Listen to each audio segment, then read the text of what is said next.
네, 하루의 경제 주식 마무리 경주마 시작합니다. 여지없이 이 미 국채 금리의 상승이 시장에 큰 충격을 주면서 우리 투자자분들 고통 이루 말할 수 없을 것 같습니다. 특히 2차 전지 투자하신 분들 지금의 이 폭락 상황에서 지금 어떻게 대처해야 될지 참 고민이 깊어지는 시기가 아닐까 싶은데 마침 이 세 분이 나와 계십니다. 세 분께 좀 조언을 들어보겠습니다. 세 분 어서 오세요. 네, 안녕하세요. 반갑습니다. 오늘까지 급락하는 건 너무 좀 충격적인 것 같습니다. 며칠째입니까? 지금 코스피 2,300선도 무너졌어요. 우리가 2022년도에 하락폭이 나왔을 때 보면 항상 300포인트, 한 350포인트 정도 하락을 했고 네. 2023년도에 하락폭이 한번 나왔을 때마다 한 100에서 150포인트가 하락을 했습니다. 앞서서 2,400포인트 전후에 대한 반등을 붙였을 때가 약 150포인트 정도가 빠졌던 시기였고 그때 이제 기술적 반등이 좀 붙었다고 봐야 되는 거고 그러면서 이번에 하락을 했는데 오늘까지 딱 계산해 보니까 2,610포인트에서 오늘 시장이 2,310포인트 정도까지 보였기 때문에 한 300포인트 정도 빠졌더라고요. 네. 그러면 이제 이 구간 자체에서 이제 일부 기술적 반등을 좀 기대할 수 있는 구간이 형성이 될 수 있는 자리라 보고 한간에는 뭐 보면 하방을 좀 더 열어놓고 얘기하시는 분들도 계시는 것 같은데 일단은 현재 구간 자체에서에 대한 기술적 반등 뭐 오히려 이제 내일 시장에 개파락이 뜬다면 시가가 저가될 수 있는 자리까지 내려왔다라고 볼 수 있겠습니다. 그 일부 증권사들은 뭐 2,000선까지 봐야 된다 이런 말씀도 주시는 분도 계시는데 지금 뭐 코스피 대형주 단에서 굉장히 좀 외국인들이 많이 빠져나왔고요. 오늘은 뭐 2차 전지 반도체 이쪽에서 뭐 전부 다 좀 상황이 안 좋던데요. 오늘 그러니까 지난주에 아마 그런 말씀을 한번 드렸었는데 이제 대형주 쪽에서의 어떤 추가 급락 가능성보다는 이제 개별 종목들이 한 번 더 충격을 받을 가능성에 대해서 좀 경계를 할 필요가 있다라고 말씀을 드렸었고 네. 이제 사실 오늘 주가가 물론 삼성전자부터 시작해서 뭐 2차 전지 주식도 급락하고 다 했지만은 실제로 크게 빠진 것들은 개별 종목들이 좀 심하게 빠졌고요. 2차 전지 같은 경우는 오늘 그 장 끝나고 나서 수급을 보시면은 개인들이 일단 1차 투매를 한 것 같고 거기에 외국인하고 기관 같은 경우는 이제 쇼커버로 추정이 되는데 매수가 좀 들어오는 그런 그림이었거든요.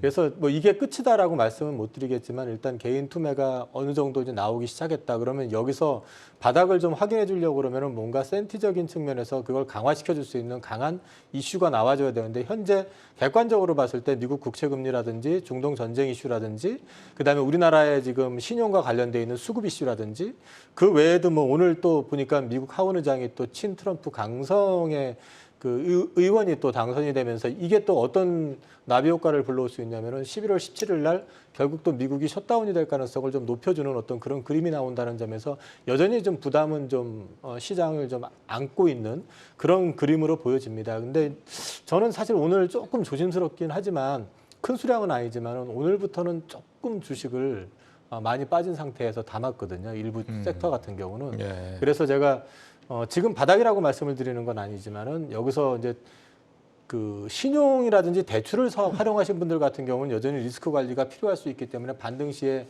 그 비중을 좀 축소하실 필요가 있지만 현금 보유자일 경우에는 종목을 계속 말씀드리지만 자기 보유 종목을 공부해 보시고 견딜 수 있는 놈하고 버려야 될 놈을 항상 구분해 놓고 나서 대응을 하시라는 걸 말씀드려야 될 것 같습니다. 예, 우리 시청자 박혜련님, 우리나라 3분기 성장률이 0.6%인데 안 빠져나가는 게 이상한 거 아니냐 이런 말씀 주시거든요. 오늘 장 어떻게 보셨습니까, 평론가님? 네.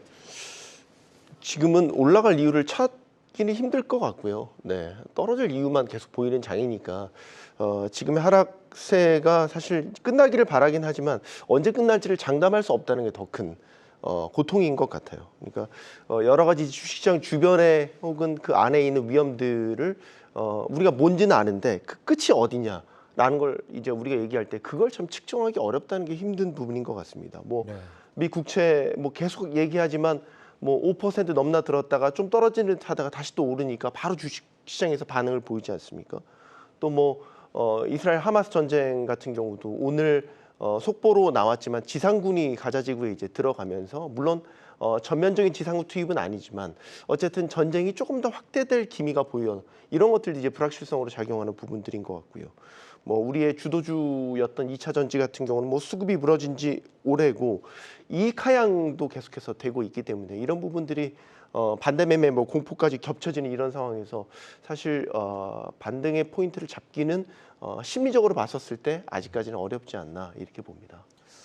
오늘 가장 충격을 받은 건 진짜 어제에 이어서 2차 전지였습니다. 지금 포스코홀딩스, LG화학, 삼성 SDI, 포스코 퓨처엠씨 총 상위주에서 순위가 전반적으로 다 이렇게 뒤로 지금 밀리고 있거든요. 왜 유독 2차 전지가 이렇게 약한 겁니까, 지금? 예, 시장의 수급적인 부분을 먼저 한번 생각을 해볼 필요가 있을 것 같은데 네. 우리가 이제 7월 26일까지 가장 또 많이 올랐던 섹터가 2차 전지였습니다. 그러면서 지수가 조금 왜곡되는 모습들도 나타났었고 그 이후부터 현재까지 이제 꾸준한 하락세를 좀 보이는, 물론 중간중간 반등은 있었지만 그걸 제외하고 꾸준한 하락세가 좀 나타났다고 좀 봐야 될 것 같고요. 현재 이제 지수에 대한 부분 자체에서도 우리가 생각했던 것보다 좀 더 과하게 빠진다라고 느끼는 분들이 많으실 것 같은데 그것은 결국 시장에 대한 왜곡적인 부분 자체가 반영되고 있는 구간이라고 봅니다. 무슨 말이냐 하면 2차 전지에 대한 상승 이후에도 하락할 때마다 신용 매물도 상당 부분 들어왔던 부분이 존재를 했고 그리고 거기에 따른 또 외국인들의 공매도도 또 존재를 했고 이렇다 보니까 투자 심리에 대한 부분도 주가에는 상당한 영향을 미쳤다고 봐야 되는 부분이고요. 그렇다면 최근까지도 보면 일적인 예로 키움증권을 우리 개인 투자자분들이 약 50에서 55% 정도를 쓴다는 통계가 있거든요.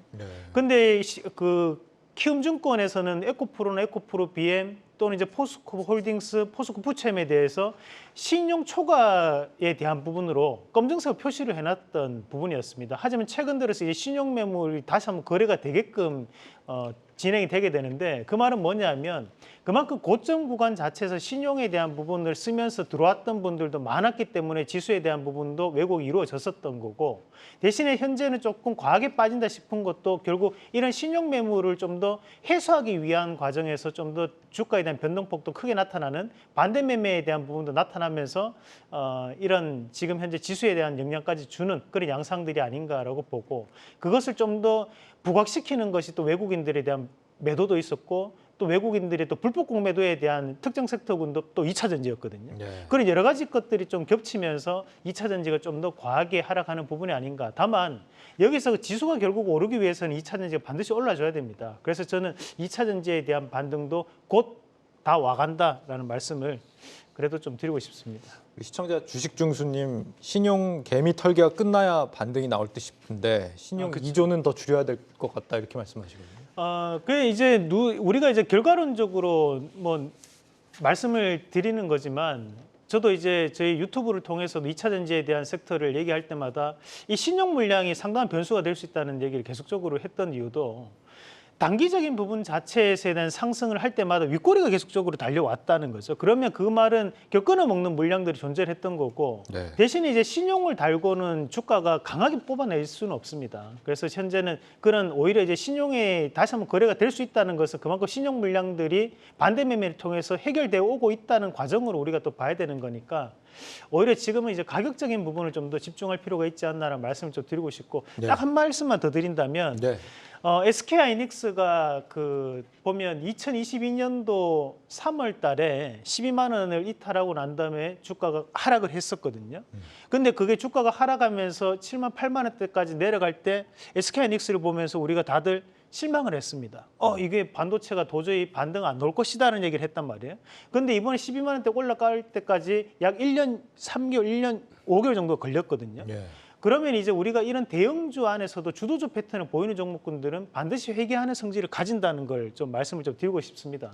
그러면 2차 전지도 지금 하락하는 것 자체는 야 이제 끝났다, 이제 정말 끝났구나, 이제 안 올라가는구나 그렇게 생각하지 마시고 주도주라고 생각을 하신다면 반드시 반등은 나온다는 걸 좀 더 최근에 우리가 주식시장에 참여하시는 분들은 그런 조금 더 믿음을 좀 가지시고 좀 봐주시면 어떨까 싶습니다. 대응을 어떻게 해야 되느냐는 이따가 좀 더 자세히 여쭤보도록 하고요. 오늘 SK 하이닉스 말씀하신 것처럼 오늘도 SK 하이닉스가 사실 되게 굉장히 크게 빠졌거든요. 3분기 1조 8천억 적자, 어닝 쇼크가 났는데 D램 부문은 흑자 전환을 했다고 했지만 별로 시장에서는 좋게 보지 않았던 상황입니다. 일단 실적이 그래도 예상치보다는 조금 하회했다는 측면도 있지만은 그거보다는 미국의 빅테크들이 어저께 급락을 했잖아요. 이제 이건 경기에 대한 불확실성이고 거기에 이제 맞물려 있던 게 엔비디아가 또 특히 4% 가까이 빠지면서 이제 이 AI 쪽과 관련해 가지고 이게 과연 수익을 계속해서 개런티할 수 있겠느냐라는 의문이 든 상태에서 하이닉스가 가이던스를 하회해버리니까 사실 이제 하이닉스 같은 경우는 그 전에도 말씀드렸지만 HBM의 성장성을 부인하는 게 아니라 HBM 자체가 현재의 볼륨이나 향후 한 2, 3년의 성장을 감안하더라도 하이닉스나 삼성전자의 펀더멘탈을 바꿀 수 있는 볼륨은 아니거든요. 그러니까 그 기대감으로 많이 올라왔었던 부분에서 낸드 쪽의 손실폭이 여전히 크구나라는 걸 좀 확인했기 때문에 거기에 따른 실망감 그리고 앞서 말씀드렸던 이제 그 매크로 변수들 이런 것들이 같이 맞물려서 좀 급락을 했던 측면이 있는 것 같고요. 반면에 상대적으로 또 삼성전자를 보면은 삼성전자 같은 경우는 이번에는 또 물론 오른 게 없었기 때문에 그런 것도 있을 수 있지만 생각보다 덜 빠졌다라는 측면에서 보면은 예. 반도체 같은 경우는 여전히 그냥 바닥 구간에서 바닥 잡고 있는 어떤 바닥을 좀 확인하는 구간이다라는 측면에서 접근을 하셔야지 이게 큰 어떤 빅사이클의 어떤 그림은 아니다. 이걸 항상 염두에 두시는 게 어떨까 싶습니다. 현대차 같은 경우는 3분기 영업이익이 140%나 개선이 됐는데 분기 기준 사상 최대라거든요. 그 주가 너무 야박한 거 아닙니까? 평론가님 이거 어떻게 보세요? 저희가 이 질문을 거의 뭐 방송할 때마다 하는 것 같은데 네.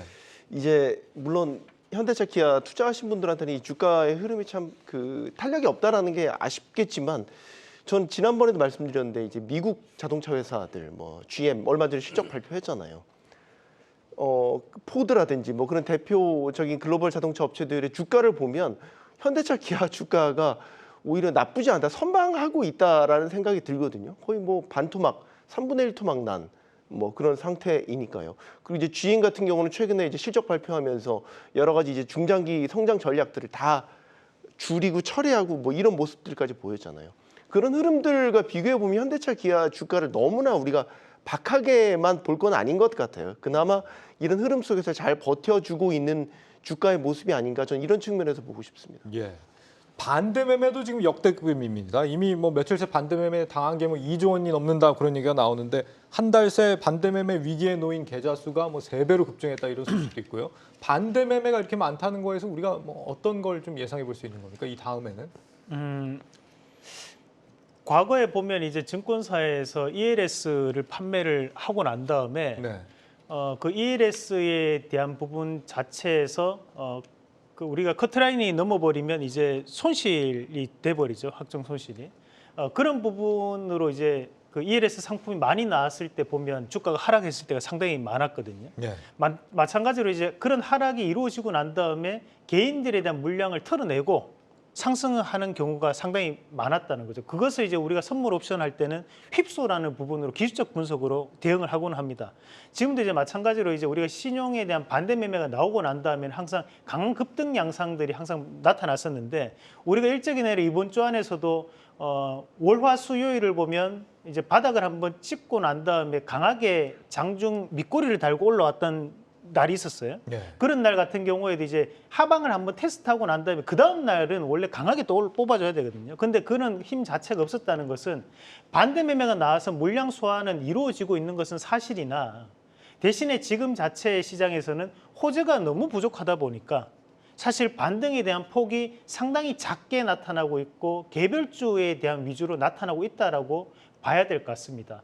그만큼 이제 정말 작은 호재라도 시장이 나온다면 시장은 강하게 올라갈 수 있지만 그 작은 호재마저도 지금 시장에서는 찾기 대단히 힘든 상황이다 보니까 수급 자체가 안 따라준다는 거죠. 사실 반대 매매 나오고 난 다음에 그 물량을 외국인이나 기관이 강하게 받아줘야 되는데 지금 외국인들은 계속적인 이제 매도가 나타나고 있는 상황들이고 예. 그 기관에 대한 부분에 매도가 나오다 보니까 그런 부분이 나타나는데요. 우리가 주식을 흔히 경기 선행지수라고 합니다.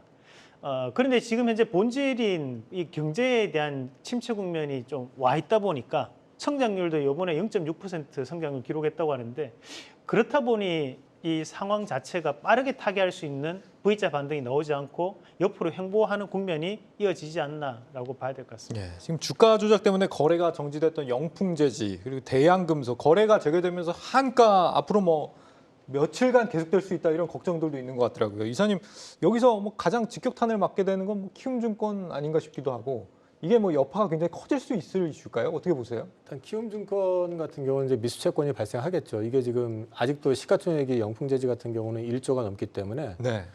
적정 시총까지 떨어지려면 아직 좀 갈 길이 좀 멀어 보이는 상황이기 때문에.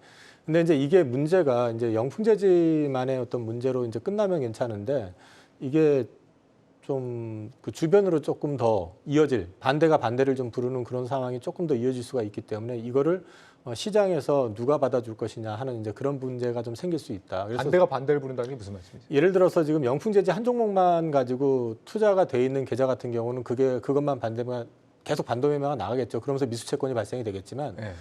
예를 들어서 그 원오브댐으로 영풍재지를 갖고 있고 일정 부분을 갖고 있고 나머지 다른 주식을 갖고 있는 계좌 같은 경우는 이제 자동으로 이제 무조건 강제 청산이 되는 어떤 그런 그림이 나올 수 있다라는 거죠. 이제 그런 부분들이 조금 부정적인 영향을 지금 현재도 오늘 같은 경우도 좀 준 것 같고 앞으로도 조금 더 줄 여지는 있다. 이제 그런 리스크에 대한 부분이 있을 거고 키움 같은 경우는 이제 미수채권에 대한 회수 문제가 좀 부각이 될 가능성은 있는데 뭐 모르겠습니다. 현재까지 뭐 지금 키움증권에서 보면은 자사주도 또 매입해가지고 주가 안정도 하겠다고 하는 거 봐서는 뭐 이게 아주 큰 충격을 주지는 않은 거라고 지금 생각을 하는 것 같으니까 당장에 이제 투자자들의 어떤 리스크 관리에 대한 부분을 우리는 더 신경을 써야 될 것 같습니다. 네. 지금 불과 한 달 만에 2,600에서 2,300까지 300포인트가 빠진 건데 평론가님 앞으로 이게 얼마나 더 빠질 수 있다? 이건 굉장히 좀 어려운 질문이긴 합니다만 네. 앞서 제가 말씀드렸듯이 뭐 일부 증권가에서는 2,000까지도 봐야 된다 이렇게 말씀을 하고 계시니까요. 네. 지금은 어디까지 빠질 거라는 거를 이제 예측을 하는 거는 사실 무의미한 상태인 것 같아요. 우리 2차 전지도 뭐 사실 오를 때 고점 알고 오른 건 아니었잖아요. 그러니까 떨어지는 시점도 우리가 떨어지는 이제 폭도 이제 지금은 가늠하기는 힘든데 네. 그래서 이럴 때일수록 그냥 지금 돌출돼 있는 위험들이 얼마나 오랫동안 이어질 것이냐라는 부분들을 보면 당분간은 계속해서 방향성은 아래로 갈 수밖에 없지 않나라고 보는 거고 뭐 대표적인 게 아까 계속 말씀드리지만 국채금리 같은 경우도 조금 안정되다 싶더니 다시 급등하는 양상을 보였고 예. 즉각적으로 주식시장이 반응을 했잖아요. 특히 이제 기술주가 담겨 있는 나스닥이 큰 폭으로 빠지면서 지금 국채금리에 시장이 얼마나 민감하게 반응하고 있는지를 보여줬으니까요. 거기에다가 이제 이스라엘 하마스 전쟁 같은 경우도 단기간에 종료돼서 안정을 찾길 바랬지만 오늘 흐름을 보면 지상군 투입이 일부 이뤄진 걸 보면은 당분간 이 리스크도 계속 갈 것 같다. 네. 그리고 미국 정치권에서도 새로운 하원 의장이 선출됐는데 상당히 강경파, 친트럼프 인물이 선정이 되면서 이런 부분들도 이제 앞으로 부채 협상 같은 거에 있어서 불확실성을 키우는 요인들이거든요. 그러니까 대외적인 환경, 우리 안에서의 환경들이 다 지금 좋지 않은 거기 때문에 하락세는 당분간 이어진다고 보는 게 맞지 않나 싶습니다. 네. 오늘 이 모든 충격의 이유를 꼽자면 단연 미 국채 금리가 급등했다는 점을 꼽아볼 수 있을 것 같은데 잠시 내려온 것 같았던 게 다시 지금 5%를 넘을 똥말똥 지금 하는 상황이거든요. 고개를 드는 이유가 앞서 평론가님 말씀하신 그런 이유들 때문입니까? 어떻게 보십니까? 일단 어저께 발표났던 평상시에는 그렇게 주목 안 했었는데 이제 그 신규 주택 주문 건수라고 그러나요? 그게 이제 신규 주택 판매 건수가 네. 이제 호조를 보였다 해가지고 경기 안 꺾였네. 오히려 이렇게 되면은 연준에서는 경기를 보면서 이제 한다고 그러면은 또 한 번의 금리 인상 가능성이 있지 않을까 하는 이제 우려감 같은 게 좀 작용을 했고요. 그다음에 이제 어저께 5년물 국채를 500억 달러 이상 또 찍었는데 그거에 대해서 또 입찰 들어왔던 게 기대에 미치지 못했던 측면도 분명히 있고 또 어저께 미국 장중에는 또 이제 확정 가능성에 대해서 이제 얘기들이 좀 나왔었던 측면도 있고 이런 것들이 좀 복합적으로 좀 작용이 돼가지고 국채 금리가 다시 좀 이제 불안정한 흐름을 보인 게 가장 큰 원인인 것 같고요. 이런 부분들이 이제 이게 문제가 지금 국채가 차라리 강하게 5%를 확 돌파해버리고 나서 충격을 한번 받고 거기서 딱 정착이 되면은 지금보다는 좀 덜 부담을 가질 수도 있는데 이렇게 이제 오를 듯 말 듯 하면서 이제 애매하게 걸쳐가는 그런 이럴 때가 사실 좀 더 불안할 수 있거든요. 네. 근데 지금은 이제 5%를 넘느냐 안 넘느냐를 갖다 단정을 짓는 것보다는 넘을 수도 있다라는 걸 일단 염두에 두고 지켜봐야 될 것 같고 연말까지는 어쨌든 수급상으로 봤을 때 미국 국채를 지금 강하게 사줄 수 있는 세력이 없다라는 거는 항상 고려를 하셔야 될 것 같습니다. 여기서 예. 9월에 신규 주택 판매 이제 미국 신규 주택 판매가 예상 외로 이제 많이 늘었잖아요. 거기 이제 반응을 한 거 아닙니까? 근데 이제 신규 주택 판매가 왜 늘었을까? 이렇게 금리가 높은 상황에서라고 봤었을 때 기본적으로는 지금 미국 주택 시장 안에 공급이 되게 부족해요. 그러니까 코로나 거치면서 그때 뭐 자재 같은 게 조달이 제대로 안 되면서 신규 주택들이 계속해서 만들어져서 공급이 돼야 되는 분이 고리가 한번 끊기고 나서 그 다음에 회복되는 데까지 시간이 걸리고 그래서 지금 상황은 주택 공급이 상당히 부족한 이런 상황인 거고 주택을 판매하는 사업자들 입장에서는 금리가 더 높아지기 전에 지금 갖고 있는 주택들을 빨리 밀어내기를 해야 되는 심리도 있어요. 그래서 상당히 뭐 금리 부분에 있어서 이제 그 혜택을 준다든지 아니면 할인 정책을 펼쳐서 빨리 주택을 좀 팔려는 그런 심리들이 나타나면서 일시적으로 지금 많이 오른 거라고 보이고 결국에는 금리 앞에 장사가 없다고 보고 지금 뭐 모기지 금리가 8%를 넘어섰으니까요.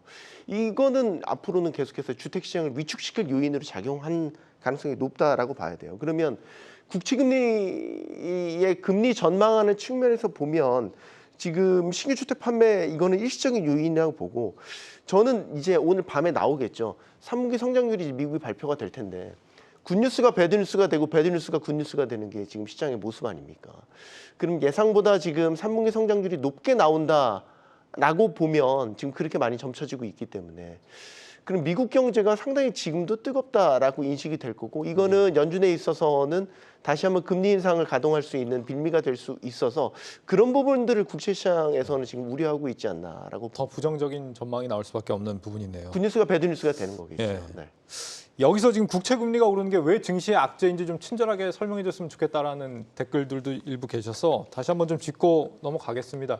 일단 뭐 국채 금리는 전 세계 시장 금리의 바로미터라고 할 수 있겠죠. 그렇다 보니까 국채 금리가 올라가면 말씀하신 것처럼 뭐 모기지 금리라든지 다양한 대출 금리, 시중 금리가 올라가면서 뭐 실물 경제에 타격을 주게 되고 그게 증시에 타격을 줄 수 있다라는 요인이 하나가 있고요.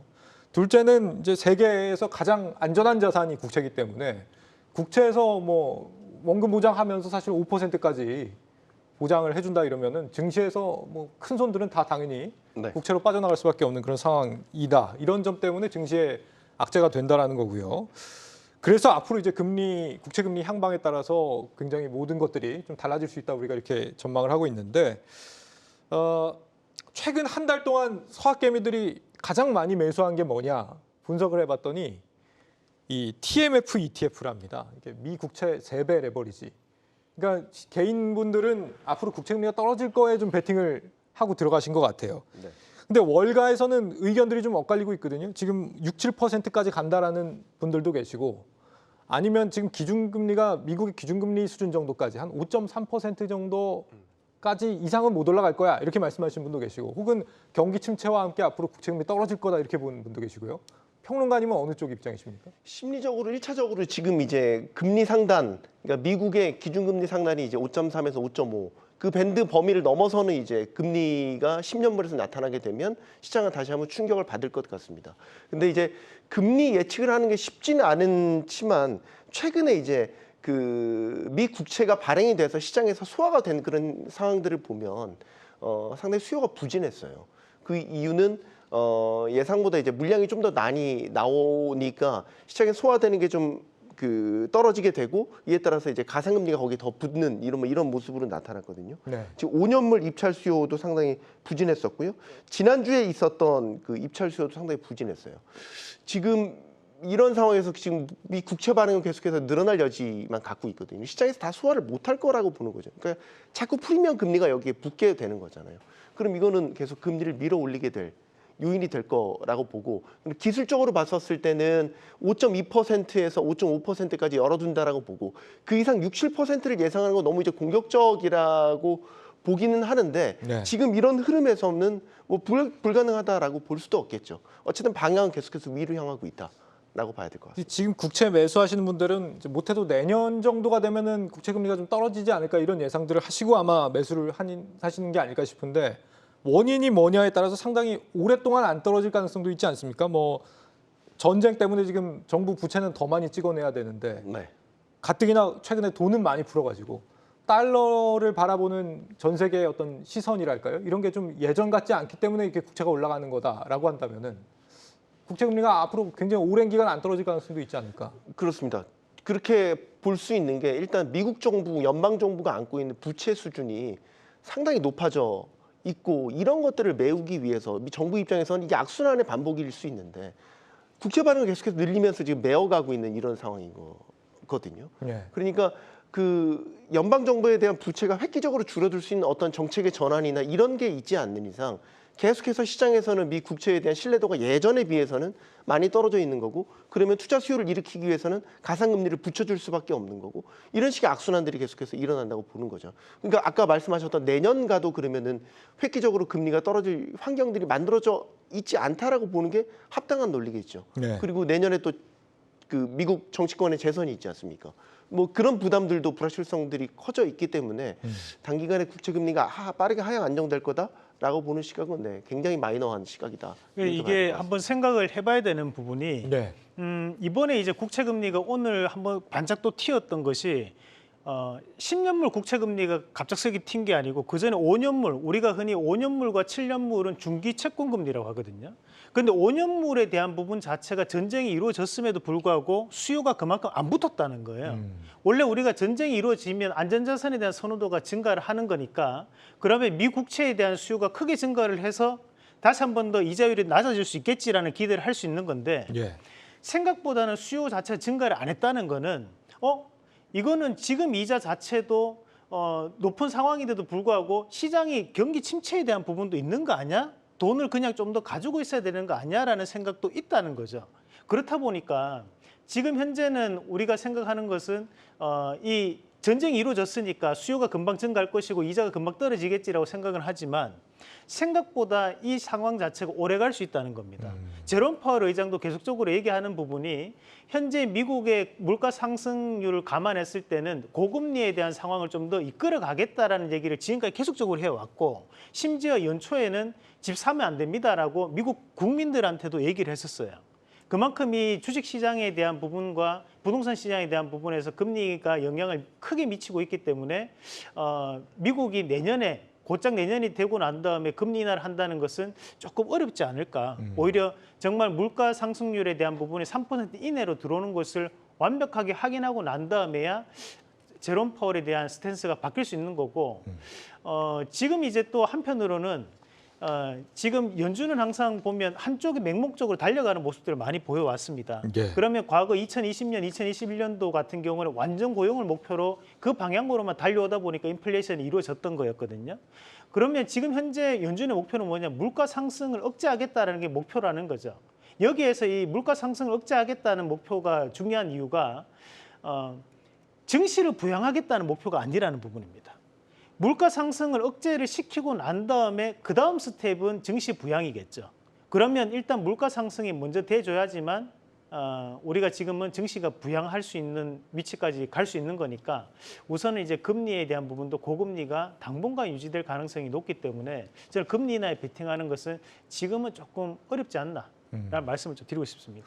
전날에 5년물 입찰 있었거든요. 예. 이제 오늘 밤 사이 아마 7년물 입찰도 오늘 예정돼 또 있어요. 있습니까? 예. 예. 그러면 이제 한번 보시죠. 이게 물량이랑 시장에 소화되는 금리 수준을 보면 지금의 국채 금리에 대한 투자 수요를 다시 한번 확인할 수 있는 지표가 될 겁니다. 전쟁 문제는 우리 평론가님께서도 앞서서 이스라엘 분쟁 이슈가 굉장히 심각해질 수 있다는 말씀을 하셨고, 이창용 한국은행 총재도 얼마 전에 보니까 우리 최근에 가장 심각하게 봐야 되는 게 이 중동 지역의 지정학적 리스크다 이렇게 말씀을 하셨는데, 이 이스라엘 분쟁 이슈가 실제로는 지금 뭐 유가 같은 경우는 보면은 배럴당 $80 중반 정도? 이 정도면 사실 버틸만 할 것 같은 네네. 수준이거든요. 근데 왜 이렇게 다들 심각하다고 하시는 겁니까?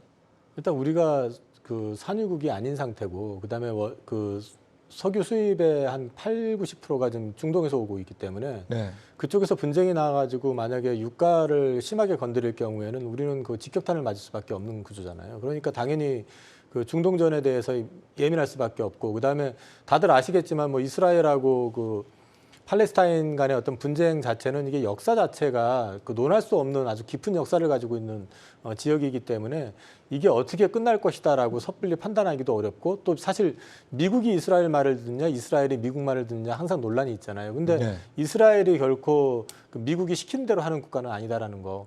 이런 것들 때문에 이제 혹시 확전될까봐 이제 그런 우려감이 있는데, 아직까지 그 부분에 있어서 지금 다들은 최악은 아닐 거다라고 기대하고 있는 거는 이란도 내부적인 사정이 지금 전쟁에 참전하기는 쉽지 않은 구조라는 거 하나하고, 그다음에 이란이 지금 실제로 이스라엘하고 직접 붙으려고 하면 한 2,000km 정도 거리를 갖다가 뚫고 와가지고 이제 해야 된다는 그런 부담도 있고, 네. 그다음에 이스라엘 역시 산유국은 아닌 상태라는 점. 그러니까 좀 제한적일 수 있고, 사우디가 좀 비교적 물론 이제 그 친이스라엘들은 아니지만은 중립적인 스탠스를 지금 계속 유지하고 있다는 측면에서 봤을 때 유가는 불안해하면서도 실제로 크게 안 움직이는 건 그런 측면도 있고요. 또 한 가지는 이번에 유가가 올라갈 때 이게 경기에 의해서 올라간 게 아니라 사실 중동 분쟁 이슈 때문에 갑자기 올랐었다가 지금 사실 되밀린 거기 때문에 사실 지금 어떻게 보면 유가가 위로 크게 올라가는 쪽보다는 밀릴 가능성이 있는 시점에서 중동 분쟁이 터졌기 때문에 이 상황을 지켜보고 있는 상황이 아니겠느냐 저는 그렇게 보고 있습니다. 그 이제 경제적으로 보면 전쟁이 우리에게 미칠 영향이 뭐냐? 우리가 직접 군을 투입해서 뭐 이렇게 참전을 하는 건 아니잖아요. 네. 그런 건 아닌데 이제 아까 유가 변수에 대한 부분이 분명히 있는 거고 저는 이제 우리 입장에서 환율이 더 큰 변수가 될 수 있다라고 환율이요? 봐요. 어쨌든 전쟁이 일어나면 전쟁이 확전이 된다라고 가정하면 뭐 경제적으로 봤었을 때 안전자산에 대한 수요는 계속해서 높아질 수밖에 없는 거고 그러면 이제 대표적으로 달러 같은 경우도 수요가 더 많아지겠죠. 그러면 우리 입장에서는 환율에 충격을 받겠죠. 지금도 사실 1,345원 부담스러운 수준이 분명한데 네, 오늘 더 여기에서- 올랐어요. 네. 1,360원까지 올랐어요. 60원까지 올랐고 죄송합니다. 제가 업데이트가 안 됐네요. 네. 그러니까 정말 뭐 1,400원 이상까지도 뭐 이렇게 이상 급등하는 이런 현상들이 우리한테도 만약에 중동전 확대를 통해서 나타나게 된다면 우리 수출로 먹고 사는 우리 기업들 입장에서는 상당히 충격이 커질 수밖에 없죠. 수출에서 마진이 안 남는다라는 얘기로 돌아가게 되니까요. 예. 자, 예, 네. 말씀하시겠어요? 저도 이제 손석우 평론가님하고 뜻을 같이 하는 것이 네. 지금 보면 이제 환율이 유가가 80달러 선이라고 하더라도 1,200원대 유가가 80달러하고 지금 1,360원대에 80달러하고는 차이가 많이 나거든요. 왜냐하면 우리는 이제 여기에서 또 중요한 것이 지금 이창용 한국은행 총재도 분명히 생각하고 있는 것이 우리나라 입장에서 금리를 올리기가 대단히 어렵습니다. 여기서 금리를 올린다는 것은 금리라는 것은 결국 이자기 때문에 여기에서 금리를 올려버린다면 이제 이자가 높아지는 거니까 개인의 가계대출에 대한 부담감이 너무나 크게 늘어날 수 있어요. 그렇다 보니까 이거는 이도저도 못하는 상황 자체에서 불확실성이 더욱더 커져버린 거거든요. 그렇다고 해서 미국이 그럼 여기에서 금리 인하 모드로 곧장 넘어갈 것이냐 그건 아니라는 거죠. 그러면 환율 같은 경우에도 우리가 원래 기준은 1,200원을 기준, 1,200원 이상이 되면 우리가 워낙 약세 기조에 들어왔다고 얘기하는데 어느 순간에는 상당히 러프해졌습니다. 1,360원까지 갔는데도 워낙 약세 기조에 이 정도 되면 원래는 초약세라고 표현을 하는 거거든요. 예. 우리가 역사적으로 봤을 때도 사실 1,300원 이상에 대한 환율을 기록했던 적이 약 4번 정도밖에 없습니다. 그런데 이 기간이 지금 현재는 길어지다 보니까 수입 물가에 대한 부담감도 상당하게 나타나는 부분에서 유가에 대한 상승까지 이어져 버린다면 그때는 상당한 타격을 받을 수 있다고 봐야겠죠. 그런데 지금 현재 원화에 대한 다시 강세로 바꾸기에는 뭔가에 대한 뚜렷한 돌파구가 없다 보니까 이런 전쟁에 대한 불확실성도 더욱더 커지고 있는 양상들이 아닌가 그렇게 말씀을 드릴 수 있겠습니다. 예. 이런 건데 이제 세계 뭐 미국이랑 같이 하는 G2 중국의 경제 상황도 우리한테는 부담인 거잖아요. 그러니까 잘 살지 않으니까 우리가 원하는 만큼 경기 반등이 이루어지지 않으니까 우리가 입을 수 있는 수혜가 상대적으로 적어지는 상황인 거고 뭐 이어지는 얘기긴 한데 중국도 지금 1조 위안의 국채 발행을 준비하고 뭐 공식화했지 않습니까? 예. 이 얘기는 올해 5% 성장 가능성이 이제 상당히 이제 그 가까워졌다라고 이제 3분기 성장률이 이제 잘 나왔기 때문에 이렇게 보는 건데 내년 성장률 목표치도 지금 5%로 잡고 있는 거거든요. 그럼 5% 달성을 위해서 지금 중국 정부가 선택하는 건 뭐냐? 재정부양이라고 지금 봐야 되겠죠. 왜냐하면 1조 위안의 국채를 발행하겠다라고 하고 그걸 가지고 이제 여러 가지 돈을 풀겠다는 네, 거죠. 돈을 풀겠다는 의지를 보였으니까요. 네. 이렇게 되면 또 경제적으로 봤었을 때 네, 지금 그렇지 않아도 물량 부담이 있는 국제 시장에 또 막대한 중국 국채에 대한 물량 부담이 커질 거고 또 하나 미 국채의 큰 손인 중국이 예전으로 다시 돌아올 가능성은 더 희박해졌죠. 지금 내수 살리기도 바쁜데 지금 미 국채 사줄 여력이 어디 있습니까? 그나마 기존에도 위안화 가치를 방어하기 위해서 미 국채를 계속해서 팔았다고 지금 시장에서는 보고 있는데 네. 더 사줄 여력이 없어지게 되는 거겠죠. 셧다운 문제는 어떻습니까? 일단 간밤에 미국 하원 의장, 그 공화당 하원 의장 후보가 선출이 결국엔 됐습니다. 마이크 존슨. 이분은 뭐 어떤 인물이고? 그러면 네. 11월 17일에 셧다운은 어떻게 되는 겁니까 이제? 이제 그 하원 의장 새로 선출되고 나서 백악관에서 바로 이제 협상하자, 협상에 임해달라라고 바로 얘기했죠. 그러니까 지금 발등에 불 떨어졌죠. 백악관 입장에서는 지금 새로 그 꼽힌 이제 존슨 의장 친강경파 의원, 그러니까 기존 케빈 메카시보다 훨씬 더 공화당 쪽으로 훨씬 더 강경파하고 더 강경이에요? 네, 어. 친트럼프. 예. 라는 이제 인물로 분류되지 않습니까? 그렇기 때문에 협상 과정이 쉽지는 않을 거다라고 보는 거죠. 지금 11월 중순까지 지금 얼마 남았나요? 얼마 안 남았네요. 정말 얼마 안 남았고요. 예. 이 안에 네, 지금 협상이 타결이 돼야 되는 건데 이렇게 강경파 인물이 어쨌든 하원 의장이 됐기 때문에 협상은 쉽지 않을 거다. 그러면 다시 이제 시간을 재기 시작할 텐데 시장에서도 기존에 했던 협상 과정보다 훨씬 더 지난하고 힘겨운 과정을 겪게 될 거다. 그 과정에서 그거를 바라보는 시장의 모습은 또 불안감이 커지지 않을까. 뭐 지금 상황에서 그 정도 예측이 가능할 것 같습니다. 또 국채 금리를 또 불안하게 만들 수 있는 요인이 될 것 같네요. 네. 일본은행 이슈도 있는 것 같더라고요. 보니까 엔달러 환율이 150엔을 또 돌파를 해가지고 이렇게 되면 또 환율 방어에 또 나서면서 미국 국채를 또 일본은행이 매도해야 되고 그거를 안 하기 위해서 뭐 YCC 정책을 폐기하고 금리를 이제 인상한다. 어느 쪽으로 가든 간에 증시에는 악재 아닌가요? 일단 YCC를 당장에 폐기할 것 같지는 않고요. 지금 기사나 이런 내용을 봤을 때는 당분간은 완화적인 정책은 계속 유지하는 것 같은데 네.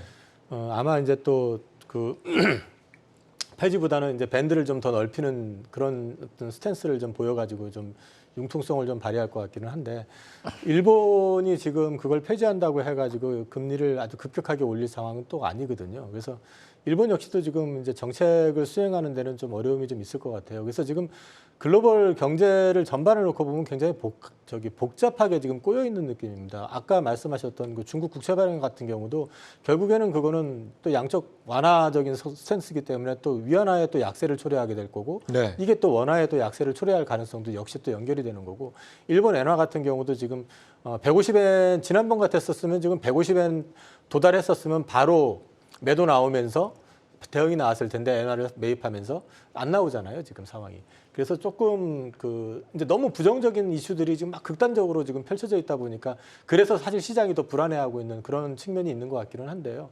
저는 역발상도 있을 수 있다. 그러니까 지금 말씀드리고 싶은 거는 너무 공포감적인 지금 상황에서 그렇다고 해서 너무 또 낙관을 해서는 안 되지만은 아까 이제 말씀드렸던 그 하원 의장 같은 경우도 그 사람이 그 대선 불복을 주도했던 사람이거든요. 그러니까 네. 정말 강경파인데 이 사람이 됐기 때문에 셧다운이 될 리스크도 그만큼 커졌지만 역으로 보면은 지금 이스라엘을 지원하는 문제도 있을 수 있고 그다음에 공화당의 스탠스가 강력해지게 되면은 바이든 입장에서도 국채 발행 그러니까 예산안을 갖다가 다소간의 좀 조정을 통해 가지고 생각보다 국채 발행 물량을 조금 줄일 수도 있는 그런 이슈도 있을 수 있다라는 거. 그러니까 공포에 질려버리면 모든 걸 다 부정적으로 보게 되고 그렇게 되면 대응하기가 더 어려울 수도 있으니까 그 반대적인 측면도 한 번쯤은 좀 고려를 해서 시장을 좀 지켜보셔야 될 것 같습니다. 예. 제 질문이 너무 공포감을 드리는 질문을 던진 게 아닌가 싶은데 조금 수습하는 국면에서 질문 한번 던져보겠습니다. 그럼 대체 이 상황에서 증시 하락은 언제쯤 끝이 나는 거냐? 각자 뭐 세 분이 갖고 계신 의견들이 있으실 것 같아요. 언제쯤이면 우리가 이걸 좀 끝을 볼 수 있을 것 같다. 대표님부터 좀 먼저 여쭤볼까요? 바닥이죠. 지금 바닥이 왔다고요? 네, 바닥이죠.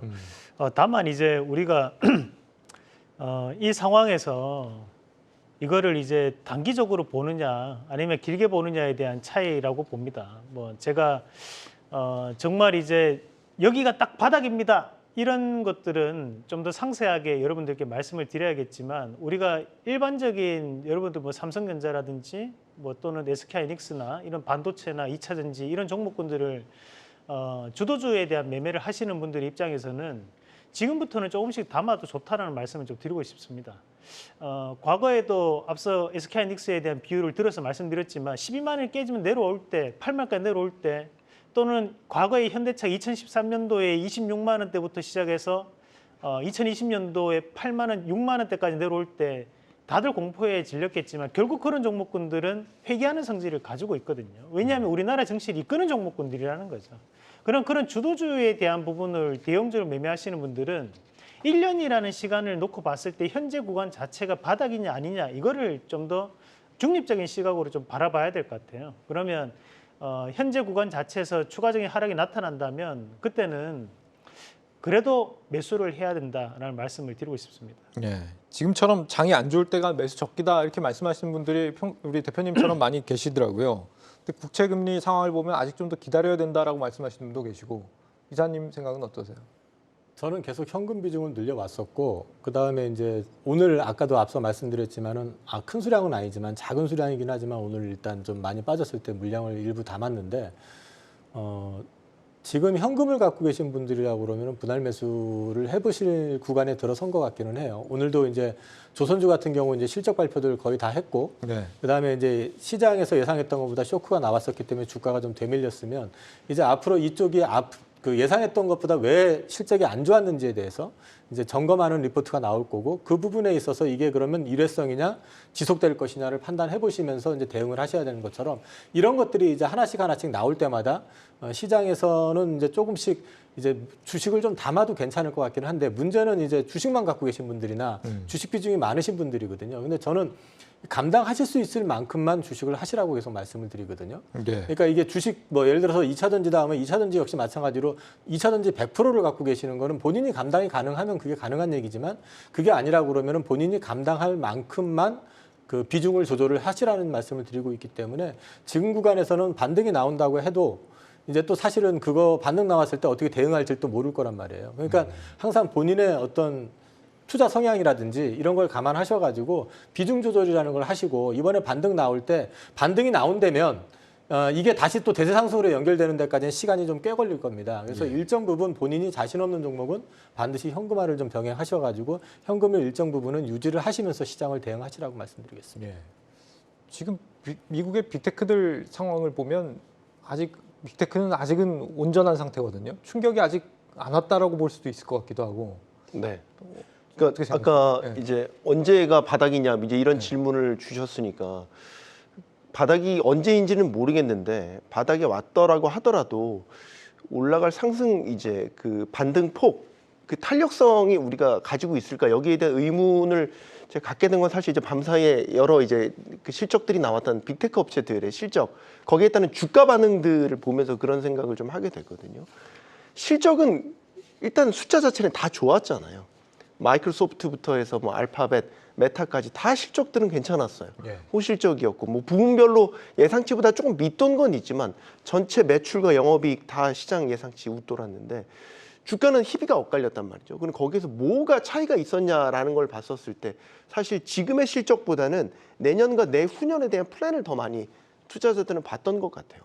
그래서 실적 가이던스 부분에 있어서 좀 부정적인 코멘트가 나왔던 메타라든지 아니면은 AI와 클라우드 쪽에서 대비가 잘 안 돼 있어서 내년과 내후년에 대한 시장 전망이 좀 어렵다라고 본 구글 같은 경우 주가가 많이 빠졌잖아요. 예. 구글은 9%가 빠져버렸으니까 지금 투자자들의 심리는 그건 것 같거든요. 그러니까 지금 고금리 여태까지 오케이 어떻게든 뭐 많이 빠져서 빠질 만큼 빠진 것 같아. 근데 이제 내년을 봤었을 때 지금 상장사들의 기업 이익이라는 측면에서 봤었을 때 지금의 고금리 상황을 언제까지 버텨낼 거야 라고 본다면 내년에 그 버텨낼 기업과 버텨내지 못할 기업들의 옥석들을 지금 이런 식으로 가리고 있다라고 보거든요.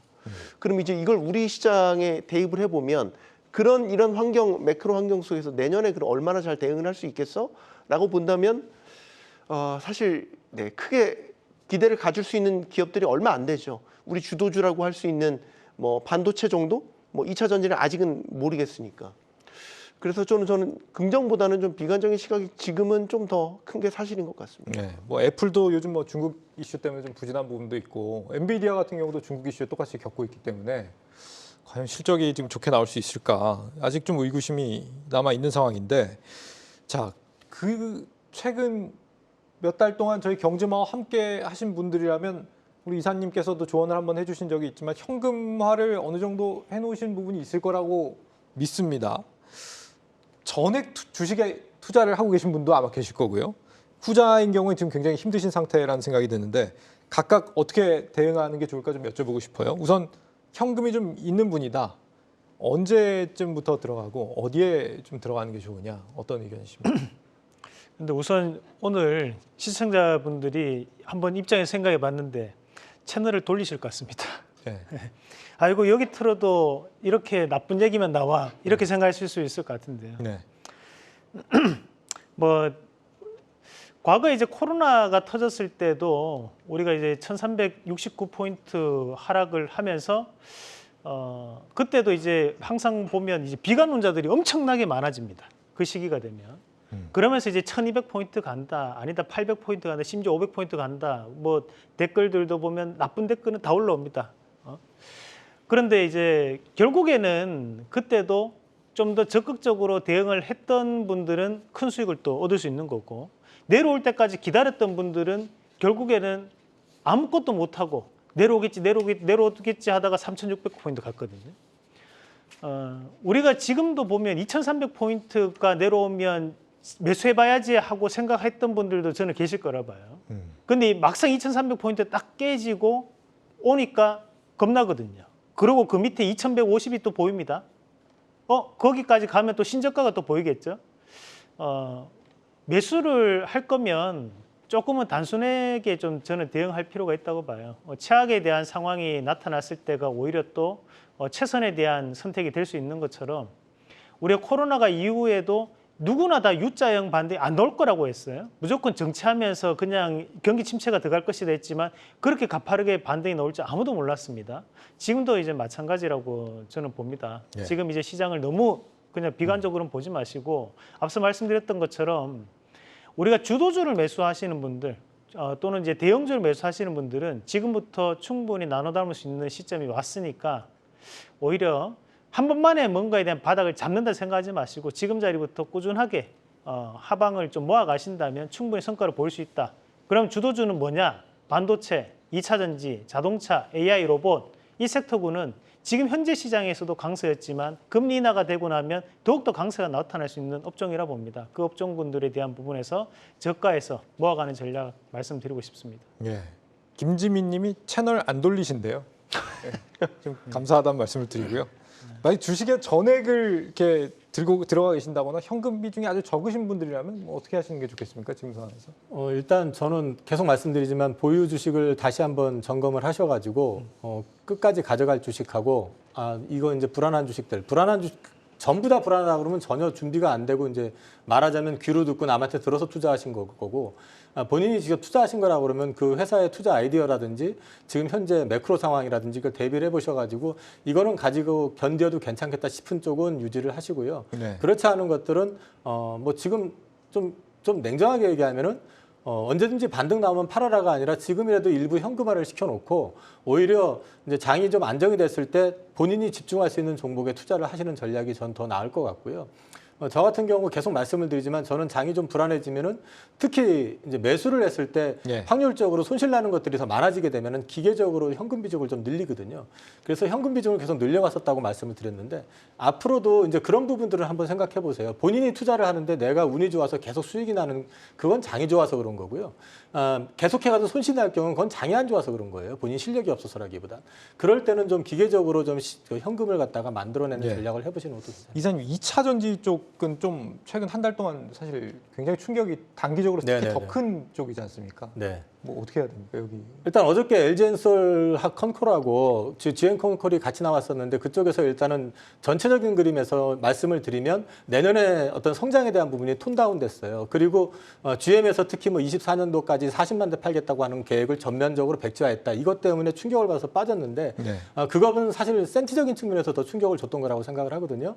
그리고 지금 주가 빠지는 거 역시도 보면 오늘 아까도 말씀드렸지만은 장마감 후에 보면은 포울 같은 경우는 26만 주 외인이 샀고요.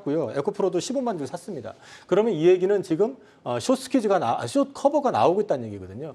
그래서 지금 아마 하루 이틀 정도 더 흔들리면은 그 물량들이 더 나올 건데 여기서 현금을 갖고 계신 주식 보유자라고 한다면 현금 주식을 갖고 계신 분들이라면 견디시고 아까도 말씀드렸지만 반등 나왔을 때 본인이 2차 전지를 100% 갖고 있어도 괜찮다라고 생각하시는 분은 모르겠지만 정말 성향이 그게 아니신 분들은 비중 조절을 좀 하시는 게 좋을 것 같습니다. 예. 평론가님도 마지막으로 좀 짧게 조언 좀 해주십시오. 저는 태풍이 올 때는 집 밖에 안 나가는 게 맞다고 생각합니다. 네. 그래서 뭐 언제가 정확한 타이밍이냐 그거는 이제 뭐 전문가들의 조언을 뭐 참고해 보시면 되겠지만 지금이 분명히 태풍이 지나가는 시기는 맞다라고 보거든요. 그러면 집 밖에 나가는 건 아닌 것 같고 태풍은 맞서는 게 아니라 피하고 지나갈 기다리는 지혜가 필요한 것 아니겠습니까? 그래서 이럴 때는 그냥 단순하게 종목을 압축을 하고 현금 비중을 늘리면서 태풍이 지나가기를 여유를 갖고 기다리는 게 좋지 않을까라는 조언을 마지막으로 드리겠습니다. 예. 우리나라에서 태어나는 이 아기의 수가 한 달에 2만 명도 채 안 된다는 점 알고 계십니까? 지금 반면에 같은 기간 사망자는 3만 명이나 된다라고 합니다. 한 달에 1만 명이 넘게 사람이 줄고 있다라는 사실이 지금의 이 처참한 증시 상황을 2배로 우려스럽게 하는 것 같습니다. 저희는 다음 주에 다시 찾아오겠습니다. 여러분 고맙습니다.